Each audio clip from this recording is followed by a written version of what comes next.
Bonjour à toutes et bienvenue dans cette nouvelle vidéo. Aujourd'hui, j'ai envie de vous parler des cheveux européens comparés aux cheveux brésiliens parce que c'est une question qu'on me pose souvent, quelle est la différence entre les cheveux brésiliens sur le site et les cheveux européens. Comme un diadème propose aussi une gamme de cheveux russes et voilà, il me paraît important de vous expliquer la différence entre ces types de produits pour que vous puissiez faire un choix éclairé.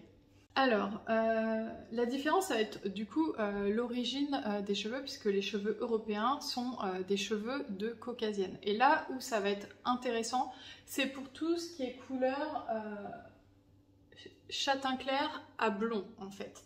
Parce que sur du cheveu brésilien comme on a ici un magnifique Mégane, c'est un cheveu qui est brun, qui n'a jamais été blanchi ni traité, il est vierge en fait. On a une qualité de cheveux, je pense que vous le voyez ici, ça doit être visuel hein, la qualité de cheveux, qui est exceptionnelle. Et en fait, pour du brun, pour tout ce qui est cheveux bruns, donc sur le site, les Cathy, les Chicago, les Sophia, les Leila, un cheveu brésilien, ça ira très très bien. Il n'y a aucun intérêt pour moi pour prendre de l'européen, puisque on a une qualité qui est de toute façon incroyable et qui est un cheveu vierge. Sur tout ce qui est teinte plus claire, c'est-à-dire tout ce qui va être du... Donc là, c'est de l'européen, du cat en cheveux européen. Il y a aussi le autumn leaves. Bref, tout ce qui est plus clair que du châtain clair. Quand c'est sur du cheveu brésilien, et c'est le cas ici, c'est du cheveu qui a été processé, c'est-à-dire blanchi et recoloré pour obtenir sa couleur finale.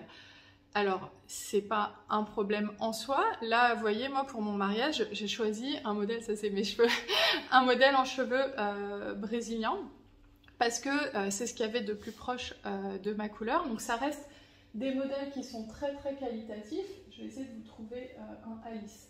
Par exemple ici on a un modèle Alice, c'est un modèle en cheveux brésilien. Les cheveux sont très très beaux, il n'y a aucun problème.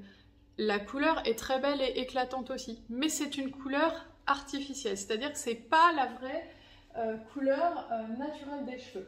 Quand on est sur une couleur équivalente, bon c'est pas exactement pareil, avec de l'européen, on va avoir des cheveux qui sont un petit peu plus fins, mais honnêtement c'est pas vraiment au niveau de la finesse qu'on va voir le plus la différence, c'est plus au niveau de l'éclat de la couleur avec des cheveux qui sont pas tous identiques et qui sont très très fins, très brillants et très lumineux. Et là où ça va être intéressant l'européen justement, c'est pour ces teintes qui sont plus claires, donc le blond doré.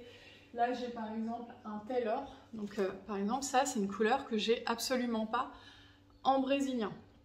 Donc, en fait, c'est des cheveux qui sont... Ici, c'est du cheveu russe, qui sont très très fins. Je pense que vous voyez là sur les côtés la finesse des cheveux, qui sont d'une brillance incroyable. Et en fait, en brésilien, j'ai pas des blonds qui sont aussi éclatants. Vous voyez à côté le volumateur, peut-être que vous voyez, c'est un petit peu plus terne. C'est comme une femme qui est blonde et qui est blonde naturelle ou blonde colorée.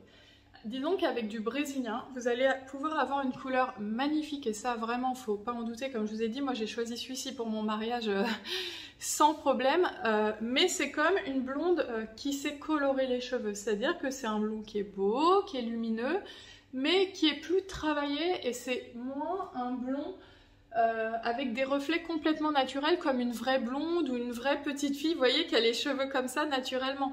Moi je suis capable de voir quand je vois une fille dans la rue si c'est une vraie blonde ou, pas une fausse blonde, mais une blonde qui a les cheveux colorés.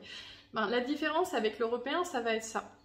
Et c'est pour ça que les cheveux européens et notamment russes, les modèles en cheveux européens et russes sont plus chers parce que c'est des modèles, des produits, des cheveux beaucoup plus difficiles à collecter. Enfin, je veux dire, là, c'est pas simplement les cheveux d'une brune qu'ils ont pris et ils ont fait la couleur qu'ils voulaient. Il a fallu qu'ils trouvent une fille qui a des cheveux magnifiques comme ceci, qui est blonde naturelle comme ceci, et c'est pour ça que c'est souvent des modèles qui viennent de Russie, d'Ukraine, etc., quand c'est des blonds. C'est pour cette raison que moi, Comme un diadème, vous allez voir que quand je propose des cheveux européens, c'est toujours à peu près les mêmes couleurs. C'est toujours soit des blonds dorés, des blonds clairs, qui sont généralement pas méchés. Alors excusez-moi, vous voyez celui-là c'est le Alice, hein, comme quoi je les confonds, qui sont pas méché. Parce que pour moi, l'intérêt de l'européen, c'est justement qu'il n'ait pas été méché, parce que si on commence à bouger la couleur, etc., souvent ce qu'on veut quand on achète l'européen, c'est un cheveu vierge en fait, qui n'a pas été coloré, qui a une couleur complètement éclatante, et donc moi je ne vais pas proposer ça par exemple sur du brun comme le Mégane, parce que honnêtement j'en ai déjà commandé chez des fournisseurs, et en termes de qualité et de rendu, la différence ne me saute pas aux yeux, je la vois pas, et du coup si c'est pour avoir un produit qui est plus cher mais que je vois pas la différence, je me dis est-ce que moi-même déjà je me suis pas fait avoir auprès de mes fournisseurs, on sait jamais, et j'ai pas envie de faire payer à mes clientes un produit qui au final va être plus cher mais avoir un moins bon rapport qualité-prix, puisque qu'est-ce que vous allez avoir de mieux pour un brun que cette brillance, cette finesse de cheveux et cet éclat. Après, ce que j'observe souvent, c'est qu'il y a des clientes qui vont dire oui, moi je préfère prendre du cheveu européen parce qu'il est plus fin que le cheveu brésilien. Honnêtement, moi la différence entre les deux en termes de finesse, à la rigueur sur le cheveu russe, là je vais le voir, mais sur le cheveu européen et brésilien, c'est pas en termes de finesse, c'est plus en termes d'éclat de couleur.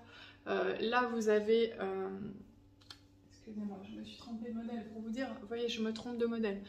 Vous avez un Alice et un Emma, un Alice et un Autumn Leaves. La finesse de cheveux, c'est pas ça qui va tant faire la différence, c'est plutôt l'éclat de la couleur, et encore pas tant que ça au moment où on l'achète, mais c'est plus avec le temps. Un modèle en cheveux brésilien, il va peut-être un peu moins bien vieillir au soleil, parce qu'en fait c'est un cheveu qui a été fragilisé, qui a été blanchi, recoloré, etc. Donc en fait avec le soleil, il va peut-être vieillir un peu moins bien que l'européen, qui est vraiment un cheveu blond, naturel, vierge, et qui va vieillir comme vos cheveux au soleil. Et vous voyez en termes d'éclat, au niveau, franchement, je défie quiconque de voir la différence. C'est juste, après c'est un peu comme voir la différence entre un Swarovski et un diamant. On peut ne pas la voir, mais nous on le sait. Vous voyez, c'est ça la différence. Et ben entre un Autumn Leaves et un Alice, à réception, la différence elle est pas si flagrante.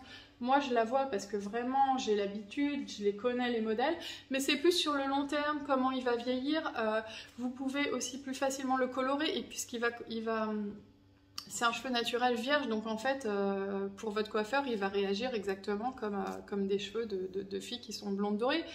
Mais en termes de rendu, c'est pas là-dessus que vous aurez une grosse différence à réception, à part que le cheveu est peut-être légèrement plus fin et légèrement plus brillant. Mais en termes de rapport qualité-prix, c'est pour ça que moi j'ai tendance, quand il y a des clientes qui me disent voilà, j'ai les cheveux extrêmement fins, je préférerais avoir de l'européen, etc. Il faut savoir déjà que l'européen, il y en a moins sur le site parce que c'est des produits rares, donc il ne peut pas y en avoir 150. Il y a quelques modèles ponctuellement. Là, par exemple, le Taylor, ça fait 1 an que j'en ai pas eu. J'ai des clientes qui me demandent, voilà, le Taylor. Bon, bah là, j'en ai vu un, je l'ai acheté, mais j'en ai pas toutes les semaines parce que justement, c'est des produits plus rares, plus onéreux. Pour la marque aussi, pour moi, c'est aussi des produits plus risqués à commander parce que c'est des produits plus haut de gamme. Donc, j'en propose ponctuellement sur le site, mais il n'y en a pas 6 tonnes, c'est des produits plus rares. Et quand j'ai une cliente qui vient me voir et qui me dit voilà, moi j'ai les cheveux fins, j'ai pas envie de partir sur du brésilien parce que c'est plus épais, je leur dis mais franchement, essayez quand même le brésilien parce que le brésilien, moi je sélectionne des modèles où les cheveux sont d'une qualité incroyable, très fins. Et donc, ça n'a rien à envier à l'européen. Moi, j'ai déjà vu des coiffeurs, des perruquiers qui recevaient des clientes qui avaient mes modèles Mégane et qui disaient « mais les cheveux sont tellement fins qu'on dirait de l'européen ».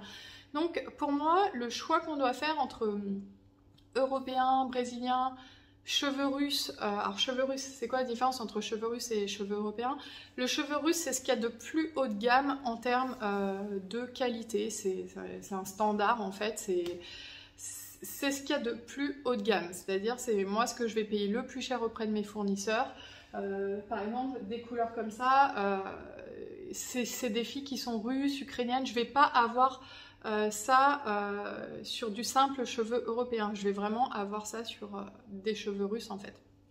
Donc c'est ce que mes fournisseurs me facturent le plus cher, c'est les modèles les plus haut de gamme. Mais en fait, ce qu'il faut vérifier avant tout pour moi, c'est qu'il y a un bon match couleur. Il vaut mieux prendre un modèle en brésilien qui soit Cathy et qui est nickel et qui vous va, que prendre un modèle Kate en cheveux européens. Ça aurait pas de sens. Il faut prendre, ou alors c'est si la couleur vous plaît plus, mais je veux dire, il faut prendre la couleur que vous avez envie de porter. Après, si vous avez envie de porter un... Admettons, entre un Alice et un Autumn Leaves, c'est quasi la même couleur. D'ailleurs, ça, c'est pas un Autumn Leaves, enfin, c'est un modèle un peu plus clair. Mais des fois, j'ai des modèles qui sont quasi équivalents. Ouais, là, il est un peu foncé. Ça, c'est un Autumn Leaves et ça, c'est un Alice. Mais parfois, mes Alice sont un peu plus foncés. Des fois, c'est quasi la même couleur entre le brésilien et l'européen. Là, comment vous choisissez entre les deux? Ben, pour moi, c'est vraiment une question de budget. D'abord, c'est-à-dire, est-ce que vous avez le budget pour de l'européen? Si vous avez du budget pour de l'européen, je vous dirais, bah peut-être, allez-y, faites-vous plaisir. Mais il y a des femmes qui vont préférer acheter du brésilien et en changer tous les ans. Ou il y a des femmes qui vont se dire, bah moi je préfère un européen, mais le garder 3 ans. Ou alors, juste, j'ai les moyens même de m'en acheter un tous les ans et je préfère un en européen parce que j'aime savoir... que le modèle est en cheveux vierges, etc. Ça me fait plaisir, c'est comme les femmes qui achètent des diamants alors que les Swarovski existent en fait. Mais pour moi, quand vous voulez un modèle, le plus important c'est d'être sûr d'avoir un modèle qui a un bon rapport qualité-prix. Et dans tous les cas, tous les modèles du site ont un beau rapport qualité-prix, que ce soit l'européen ou le brésilien. Il n'y aura pas d'erreur. Après, c'est vraiment en fonction de votre budget, en fonction des stocks aussi, parce que de l'européen, j'en ai ponctuellement une dizaine sur le site.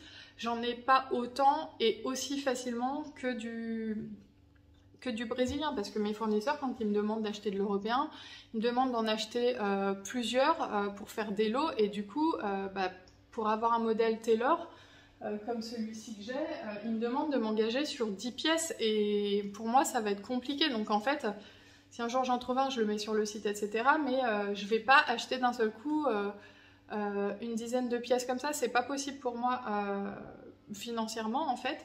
Donc c'est des modèles que j'ai ponctuellement sur le site, c'est des pièces rares qui sont magnifiques, je devrais l'essayer pour que vous voyez. Mais voilà, par exemple les modèles Anna Anaïs en cheveux brésiliens sont très très beaux aussi. La couleur est peut-être un peu moins éclatante, mais en fait, moi, comme je vous ai dit, pour mon mariage, j'ai choisi un Anna, parce que j'avais envie de cette couleur, un peu blonde, un peu avec des mèches un peu polaires, avec des racines un peu foncées, et pour le coup, c'est pas sur l'européen que j'aurais pu avoir ça. Après, j'aurais pu évidemment retoucher les racines, etc., mais c'est pour vous dire que même moi qui peux choisir un peu ce que je veux, enfin vraiment j'avais le choix sur les volumateurs, j'ai choisi du brésilien, et puis ça se trouve dans 2 ans je vais aller un jour à un événement, je vais me dire ah là j'ai envie d'un beau modèle en cheveux européens, mais en fait vraiment c'est une question aussi de rapport qualité-prix, de ce que vous voulez, des stocks disponibles à l'instant T. Donc voilà pour l'explication, j'espère que ça aurait été clair pour vous. N'hésitez pas à me poser des questions si vous en avez. Et je vous dis à bientôt pour une prochaine vidéo.